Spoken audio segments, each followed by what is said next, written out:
네, 어제 문재인 대통령이 주한미군의 사드 발사대 4기의 국내 추가 반입 보고 누락에 대해서 철저한 진상조사를 지시했습니다. 네, 사드 도입 과정 전반에 대한 검증과 함께 고강도 국방개혁의 신호탄이 될 것이라는 전망이 나오고 있습니다. 서양호 두문정치전략연구소장 서종옥 변호사와 함께 이야기 나눠보겠습니다. 네, 안녕하십니까? 네, 안녕하세요. 자, 어제 문재인 대통령이 이제 사드 발사대 4기의 추가 반입 과정과 관련해서 보고가 누락됐다는 점을 보고를 받고 충격적이다라고 얘기를 했고요. 청와대에서 공식 브리핑이 있었습니다. 윤영찬 국민소통수석의 브리핑 내용 먼저 들어보고 시작하겠습니다. 문 대통령은 오늘 발사대 4기 추가 반입 경위에 대해 철저하게 진상조사할 것을 민정수석과 안보실장에게 지시했습니다. 문 대통령은 정의용 안보실장으로부터 이 같은 사실을 보고받고 매우 충격적이라고 말했습니다. 문 대통령은 어떤 경위로 4기가 추가 반입된 것인지, 반입은 누가 결정한 것인지, 왜 국민에게 공개하지 않고 새 정부에도 지금까지 보고를 누락한 것인지 등도 진상조사라고 지시했습니다. 예, 사드 발사대 4기의 추가 반입이 밀반입이냐, 이것은 논외로 하더라도 보고가 됐느냐 안 되느냐, 이것이 또 쟁점이 될 것 같습니다. 국방부에서는 26일 날 청와대 국가안보실에 보고를 했다 이렇게 얘기가 나왔거든요.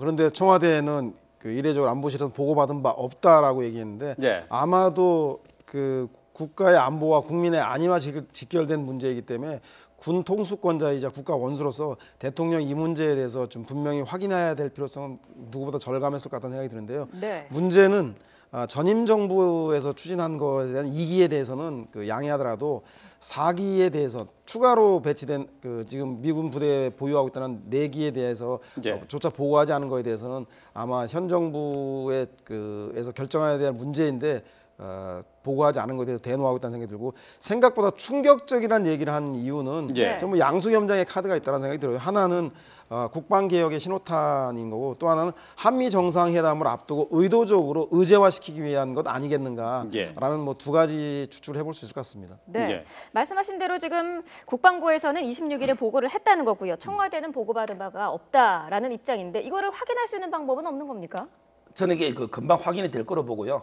25일 날 국정기획자문위원회에 보고 안 한 거는 이제 팩트예요. 네. 예. 25일 날. 근데 26일 날 정의용 안보실장한테 국방부는 보고했다는 거고, 네. 그다음에 청와대는 보고받지 않았다는 건데, 예. 이거는 이게 보통 우리가 보고할 때 구두 보고를 하지는 않잖아요.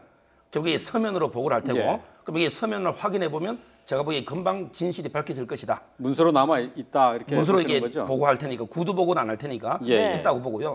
저는 이게 청와대와 국방부가 이렇게 서로 진실 게임을 벌이는 거, 이게 참 안타깝게 여겨집니다. 예. 네. 근데 말씀하신 것처럼 25일 날 국정기획자문위원회 보고는 이게 누락이 돼 있단 말이죠.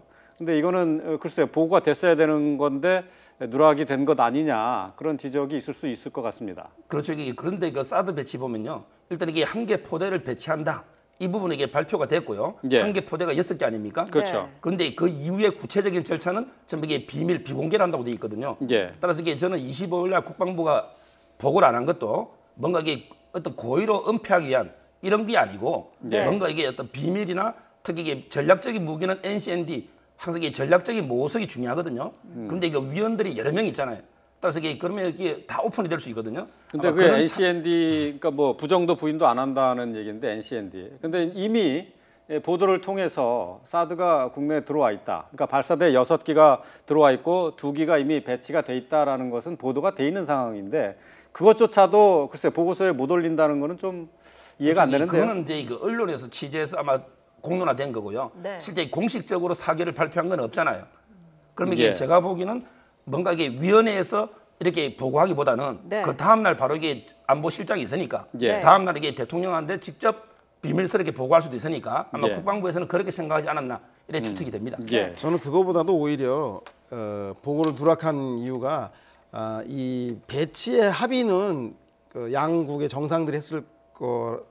박근혜 전 대통령이 했을 거라는 생각이 드는데 문제는 반입과 배치에 대한 문제는 실무자들끼리 어떤 결정이 있었을 텐데 아마 그 2기 배치 때 전임 정부이지만 이 배치 결정에서의 책임자가 누구인지에 대한 책임에 대한 논란에 대한 문제 그리고 보고를 누락한 책임에 대한 논란 때문에 아마도 2기 배치하는 과정에도 그 대통령이 현재 공석 중인 상황에서 황교안 권한대행에서 이루어지지 않았습니까? 그래서 제가 볼 때는 책임에 대한 그 소재에 대한 공방 때문에 아마도 2기 배치만 보고하고 4기가 지금 들어와 있다는 거에 대해서는 보고하지 않은 게 아닌가라고 하는 생각이 듭니다.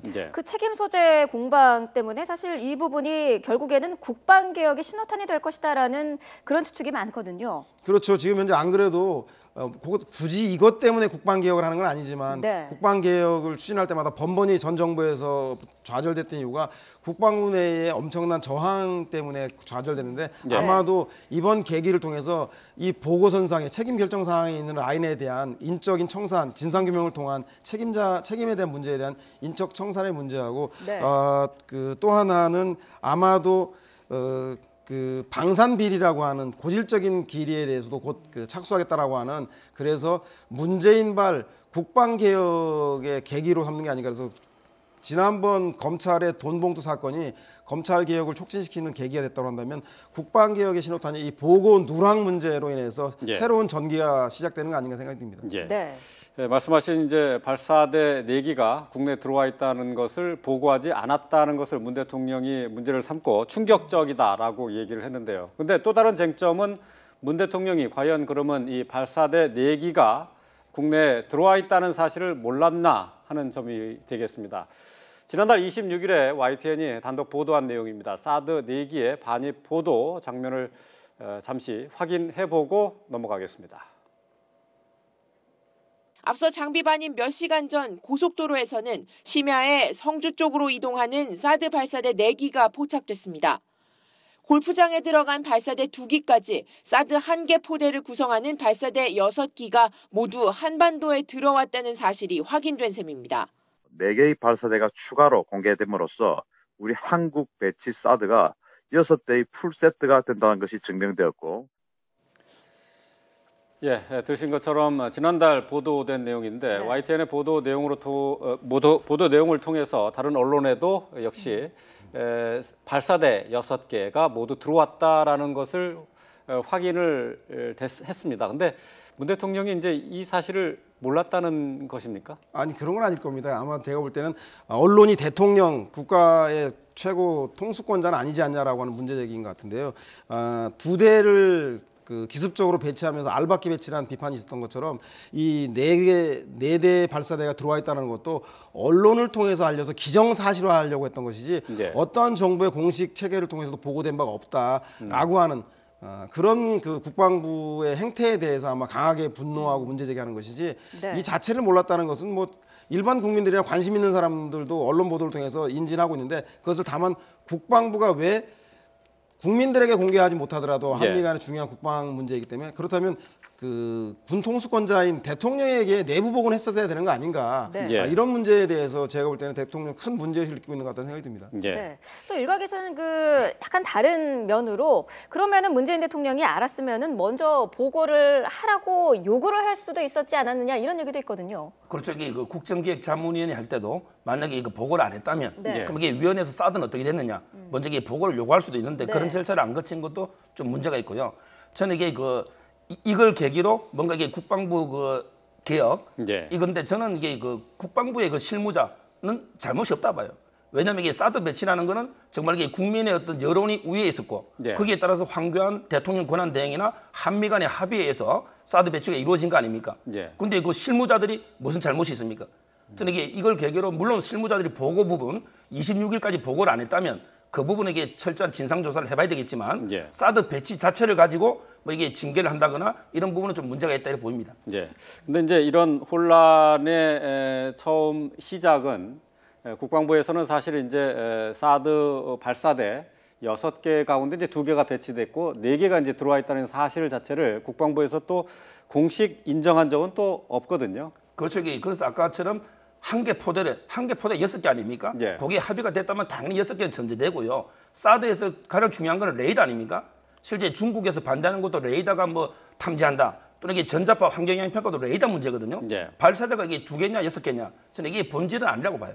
예, 예. 그럼에도 불구하고 애초에 사드를 배치할 때 그 배치할 때는 연말까지 결정난 사항이 없다 그랬는데 느닷없이 한미 간에 합의한 것도 그렇고 그 배치 과정에 대해서 국민들에게는 알려지지 않더라도 주요한 군사 책임자들 즉 통수권자에게 대한 보고가 됐음에도 불구하고 전임 대통령이야 그 탄핵에 의해서 현재 공석했다 치더라도 신임 대통령이 들어왔을 때 즉각적으로 보고가 되었음에도 불구하고 예. 지금 현재 국방부 대통령 방문했었고 수차례 NSC 회의를 했었고 국정기획 자문회의 보고에서조차도 보고되지 않자 제가 볼 때는 문재인 대통령이 참다 해도 너무하는 거 아닌가라는 생각을 가지고 아마 주도권을 가지고 이 문제를 그 노이즈 공세를 통해서 볼륨을 좀 키워서 네. 이슈화하려고 하는 의도가 있는 것 같다는 생각이 듭니다. 네. 그러면 그 이슈하는 의도는 알겠습니다만 왜 이 시점일까요? 제가 볼 때 이 시점에 대한 문제는 뭐 두 가지가 있을 텐데 하나는 한미 정상회담이 내달에 있을 네. 예정인데 그 앞두고 의제화하려고 하는 게 하나 있을 거고요. 예. 또 하나는 아마도 곧 있을 국방장관 인사와 줄줄이 있을 군수내부 대장급 장군급 인사들이 있습니다. 네. 그 인사를 앞두고 아마 인적 청산의 신호탄으로 삼는 것은 아닌가라고 좀 추정해 볼 수도 있겠습니다. 예. 네. 정치권에서는 또 다른 해석들을 하고 있습니다. 지금 뭐 인사청문회와 관련해서 좀 난맥상을 보이고 있는데 시선 돌리기용 아니냐 이런 지적도 있거든요. 뭐 야당에서는 이게 그런 비판도 있는데요. 뭐 꼭 그렇게 보기는 어려운데 아까도 이게 말했지만 국방부 개혁은 좋은데 예. 뭔가 이게 개혁도 어떤 명분 뭔가 그게 있어야 되는데 단지 이게 사드 배치를 했다는 이유만으로 그걸 이게 물갈이 명분으로 삼는 거는 문제가 있고요. 예. 저는 이게 또 곧 한미 정상회담이 있잖아요. 네. 근데 미국의 입장을 보면 미국은 이게 모든 걸 투명하게 법적으로 합법적으로 했다는 입장이거든요. 예, 오늘 저 반응이 나왔죠. 그렇죠. 예. 이게 미국 입장은 사드는 전적으로 북한 핵에 대해서 한국하고 미군을 보호하는 이런 이제 목적이고 예. 따라서 이게 그리고 합의도 투명하게 소파 협정에 따라 됐고 네. 이게 부지 제공도 예. 그래서 이게 제가 보기에 이걸 과연 거론 계속 하는 게 예. 과연 이게 국익에 저는 도움이 되는가 예. 우리에게 의문이 들거든요. 예. 이런 걸 이게 전략적 무기 배치는 아까도 말했지만 전략적 모호성이 핵심인데 예. 이걸 자꾸 이게 거론하는 게 과연 도움이 될까 이런 의문이 듭니다. 뭐 미국도 지금 투트랙 전략을 쓰고 있지 않습니까? 그 의회라던가 국방 당국에서는 공식적으로 미국이 비용을 부담하기로 했다라고 하지만 또 트럼프 대통령은 한국에 배치하는 사드는 한국이 자비 부담해야 한다라고 얘기하는 것처럼 저는 네. 그래서 정상회담을 앞두고 그 절차의 과정들, 그다음에 국회 비준에 대한 이야기라는 것은 오히려 한미 정상들 간의 회담 시에 문재인 대통령의 교섭력, 협상력을 높여주는 지렛대 역할을 할 것이다. 따라서 중국이 지금 사드 보복을 하고 있는 이 문제에 대해서 미국이 좀 중국을 달랠 카드를 좀 내놓으라고 설득도 할 수 있는 거고 마찬가지로 러시아에 대해서도 미국 측에서 필요해서 하는 측면이 크니 좀 설득할 수 있는 다양한 협상안을 내놔라고 오히려 요구할 수 있기 때문에 또 연동해서 한미 FTA 협상에서도 좀 유리한 카드가 될 수 있다는 생각이 들어서 예. 의회가 지렛대 역할을 해주고 대통령과 소위 말해 투트랙으로 역할 분담하는 차원에서 외교 전략을 피는 것은 뭐 전 결국 나쁜 것은 아니다라는 생각이 듭니다. 예. 네. 문재인 대통령이 발사대 4기와 관련한 내용을 보고받고 충격적이라고 얘기한 것은 글쎄요, 이제 중국을 향해서는 조금 보여주기 식의 어떤 행동이라고도 볼 수 있겠지만은 미국과는 아무래도 좀 갈등을 좀 악화시킬 수 있는 가능성 전혀 없다고는 할 수 없겠죠. 저는 뭐 비공개적으로 특사들을 보내고 그 공식적인 채널을 통해서야 우려를 금한다라고 얘기가 나올 수 있겠지만 아마 비공식적으로는 북핵 문제가 해결되지 않는 한 사드 배치 문제에 대해서는 절차와 과정의 문제일 뿐이지 현실화에서는 수긍을 하는 것 같다는 생각이 들고요. 따라서 이 절차 과정의 문제가 있다 해서 사드 배치를 철회하는 극단적인 정책은 펴지 않을 것이다라고 하는 그 정도의 한미 동맹 간의 신뢰와 믿음들이 있지 않겠나라는 생각이 듭니다. 예. 네. 예. 자, 사드 배치와 관련된 내용은 어떻게 정리가 될지 좀 지켜봐야 할 것 같습니다. 자, 인사 이야기로 넘어가 보겠습니다. 자, 오늘 오전에 자유한국당에서 이낙연 총리 후보자 임명에 동의할 수 없다, 지명 철회하라 이렇게 지금 대국민 호소문도 발표를 했습니다. 먼저 그 부분은 어떻게 보셨습니까? 저는 이게 그 자유한국당이 아마 그 표결에 불참한다면 그건 문제가 있다 봐요. 네. 예. 왜냐하면 이게 지금 총리는요, 항상 이게 과반수 출석의 과반수입니다. 이 말이 이게 처음부터 표결에 안 가버리면요, 예. 바로 이게 통과될 가능성이 많아요. 예. 그렇다면 이게 당당하게 표결에 임해서 그리고 이제 반대표를 하는 그게 바로 바른정당 입장이잖아요. 예. 그게 저는 타당하다 이래 보입니다. 예. 네. 그러니까 재석 의원의 과반이다 그렇죠. 이거죠. 그렇죠. 예. 예. 이제 오늘 오후에 이제 본회의에 이제 표결이 있는데 그 본회의 표결은 전체 재석 의원의 절반 이상이 참석을 해야 되고 또 재석 의원의 절반의 찬성을 얻어야지 통과가 된다. 그러니까 이거죠. 이게 전체 뭐 과반 동의 받으려면 출석 안 하는 게 맞아요. 예, 예. 그런데 그게 아니고 출석의 과반수기 때문에 출석해서 반대 표시하는 게 예. 오히려 이게 더 유리하다는 겁니다. 예. 자유한국당도 실질적으로 오늘 아침에 뭐 그 참석하겠다 하지 않겠다 이 부분은 언급하지 않았죠. 네, 그렇습니다. 근데 자유한국당 입장에서는 정치적 부담이 될 거예요. 네. 결국은 대통령에게 뺨을 맞았는데 화풀이를 총리한테 한다. 즉 대통령에 대한 인사 원칙에 대한 그 변동에 대해서 일관되게 문제 제기를 했는데 네. 그럼 대통령과 진검승부라고 정면승부를 해야 되는데 그것으로서 대통령 인사 원칙을 어겼기 때문에 총리의 큰 음결이 없음에도 총리 인수를 반대하겠다라고 하는 것이 설득력을 가지기 어렵기 때문에 아마 참여 자체를 아예 봉쇄하는 당론 참여 반대 본회의 참여 반대까지는 하지 못하는 이유가 예. 아마도 이낙연 총리 후보자에 대한 세간의 민심과 여론이 상당히 우호적이라고 하는 것들을 인식하지 않을 수 없기 때문에 네. 그런 조치를 내는 거 아닌가 싶은 생각이 듭니다. 네.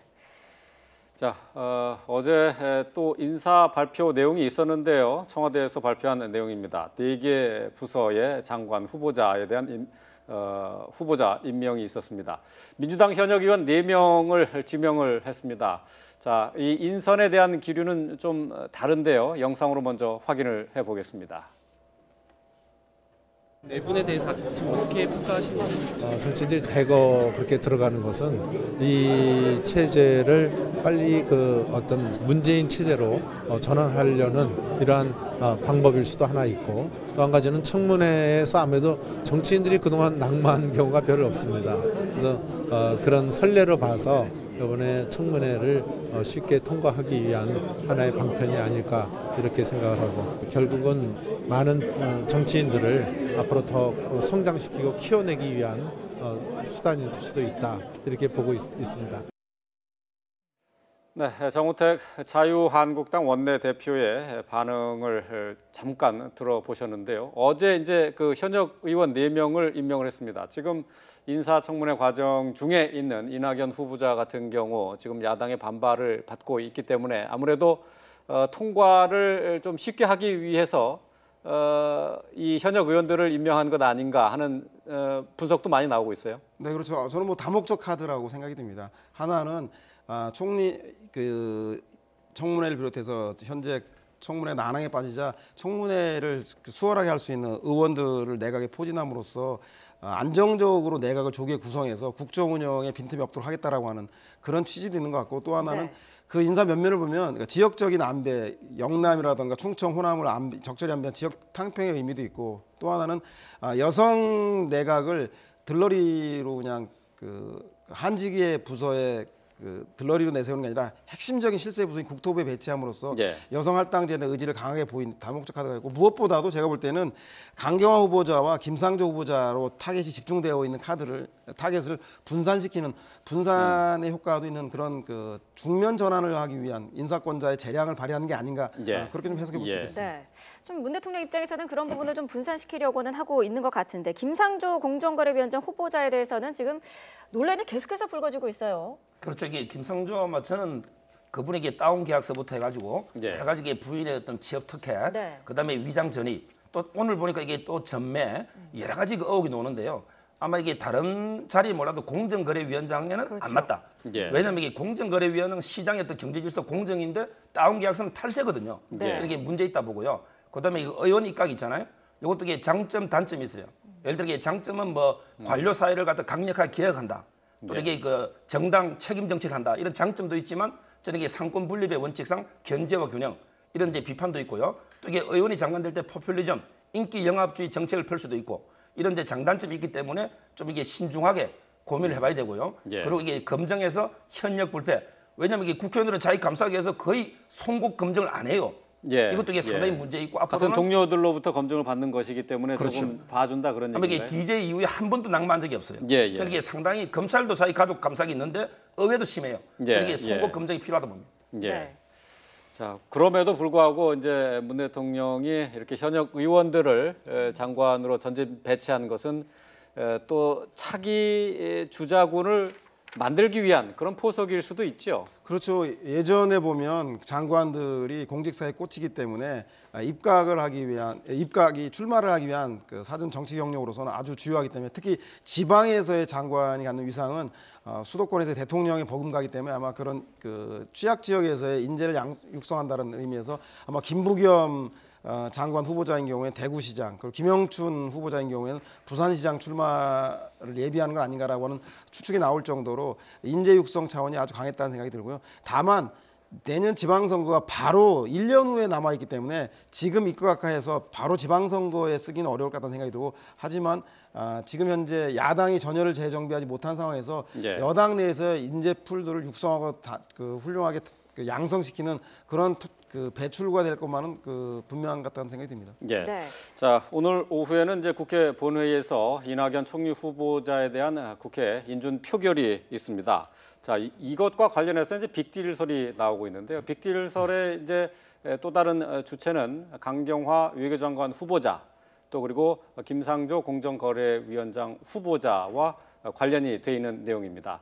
자, 여기에 대한 민주당 우원식 원내대표의 말을 잠시 들어보겠습니다. 자유한국당하고 이낙연, 김상조, 강경화를 다 묶어서 논의하는 방식, 빅딜. 이런 게 필요하지 않겠느냐는 이런 제안도 나오더라고요. 빅딜 하려면 저하고 해야 되는데 제가 전혀 들어본 적이 없어요. 이게 한 분 한 분이 굉장히 소중하고 또 한 분 한 분의 사례가 또 이후에 인사 기준을 정하는 데 중요한 문제거든요. 예. 그래서 이게 딜을 통해서 검증하지 않고 뭐 누굴 바꾸고 이거는 저는 뭐 있을 수 없는 일이라고 생각하고요. 이렇게 뭐 주고받기 하는 거 이거는 사실상 저는 협치가 아니라고 생각합니다. 네. 이낙연 후보자를 통과시키기 위해서 두 사람 중에 최소한 한 사람 정도는 낙마시키지 않을 것인가 하는 그것이 이제 빅딜설의 내용이거든요. 어떻게 보세요? 그렇죠. 경제용어로 세상에 공짜 점심은 없다. 이낙연 총리를 통과시켜 줌으로에 따라서 야당의 존재감이나 정체성을 위해서 한 사람 희생양으로 내놔라가 이제 그 배경인데, 저는 그것보다도 이낙연 총리를 청문 과정에서 대가 없이 청문회를 잘 치렀고 국민들도 총리가 되길 바라는 비율이 상당히 높고, 특히 호남을 기반으로 하고 있는 전직 전남지사이기 때문에 아마도 야당이나 국민의당 같은 경우는 반대하기 쉽지 않을 것이다. 따라서 협조를 해줬는데, 이렇게 가다가는 야당의 정체성에 대한 의심이 들 수밖에 없기 때문에 남아있는 강경화 후보자하고 김상조 후보자에 대해서는 아주 가혹한 엄정한 청문 절차를 거치겠다라고 하는 각오를 표현하는 게 아닌가. 그것이 바로 빅딜이라고 하는 얘기가 나오게 된 배경인 것 같은데, 저는 결론적으로는 문재인답지 않기 때문에 이것이 현실화되기는 상당히 어려울 거라는 생각이 들고, 설사 이런 의도를 가지고 진행하더라도 세상에 비밀이 어디 있겠습니까? 이게 알려질 경우에는 도덕적으로 엄청난 역풍이 불 수 있기 때문에 아마도 이낙연 후보자가 통과되기 때문에 나머지 장관 후보자들은 가혹하게 청문회 절차가 이루어지지 않겠냐고 하는 배경 때문에 이런 빅딜설이 나오게 됐다는 생각이 듭니다. 제가 보기에 이거 빅딜설은 말이 안 되고요. 한 사람 한 사람 정말 이게 국민의 눈높이에 맞는 기준에 딱 부합하는가, 한 사람 한 사람 평가해야지 딜은 말이 안 되고요. 저는 이거와 관련해서 앞으로 이게 정말 구체적 기준을 만들 때요, 너무 이게 엄격하게 하면 무능한 도덕 군자만 생겨요. 또 이게 너무 완화시키면 영혼이 없는, 도덕성이 없는 공무원만 양산해요. 정말 이게 국민의 눈높이에 맞는 좀 뭔가 기준을 구체화시킬 필요가 있다. 이런 생각이 듭니다. 네. 자, 다양한 정치권 소식 살펴봤습니다. 오늘의 가장 큰 이슈 가운데 하나, 바로 정유라 씨의 송환이 아닐까 싶습니다. 오늘 오후에 이제 인천공항에 도착한다고 하는데요. 지금 대한항공 국적기에서 체포가 된 상태라고요. 그렇죠. 이게 보통 여론은 아마 이게 도착하면 인천공항에 체포할 걸로 생각했는데, 왜냐하면 이게 체포하고 48시간 이내 영장을 청구해야 되거든요. 근데 미리 체포한 거는요, 제가 보기에 이미 검찰에서 수사가 끝났다. 이미 이게 입시비리나 수사가 끝났기 때문에 바로 이게 충분히 한 20-30시간 안에 충분히 영장 청구 가능하기 때문에 미리 체포한 게 아닌가 이런 생각이 듭니다. 사법당국에서 글쎄 이제 우리 법이 적용되는 지역이, 그러니까 외국에서는 우리 사법당국에 힘이 미치지 못하는 지역이고요.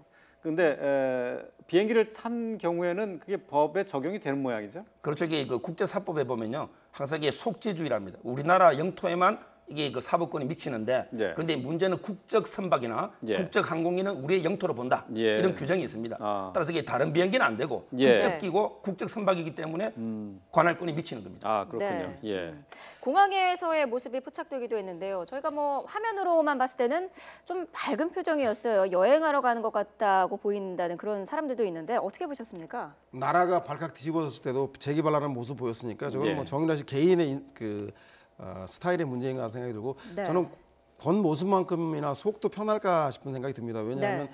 이것이 최순실 게이트의 마무리의 종착역이라고 볼 수도 있지만 또 다른 판도라의 상자가 열리는 최순실 게이트 시즌 2가 시작될 수도 있거든요. 그러니까 정유라 씨는 아마도 이 대회의 그 부정 입학에 관련된 업무방해 혐의만 된다라면 이것이 마무리 수준 단계이겠지만 그것이 네. 아니라 검찰이 최순실과 삼성의 뇌물 문제에 대해서 정유라에게 수사를 초점을 맞춰서 강하게 수사를 해 나간다면 네. 정유라가 그 언론에서 얘기했던 것처럼 자기가 하고 싶은 얘기만 할 수 있을 것인가, 추가적인 그 진술은 없을 것인가, 더 나아가서 최순실과 박근혜 대통령과의 관계, 최태민 그 할아버지부터 최순실 어머니까지의 재산 형성의 과정들, 삼성과 최순실의 그동안 알려지지 못하는 추가적인 지원이나 뇌물 현황들 이런 것들에 대해서 검찰이 계속적으로 질문해 나간다면 그 수사 결과가 어떤가에 따라서 아마 제2의 판도라 상자가 될 수도 있다라는 생각이 듭니다. 네. 정유라 씨는 이제 덴마크에 수감돼 있을 당시에 아이에 대해서 강한 애착을 보여왔거든요. 이제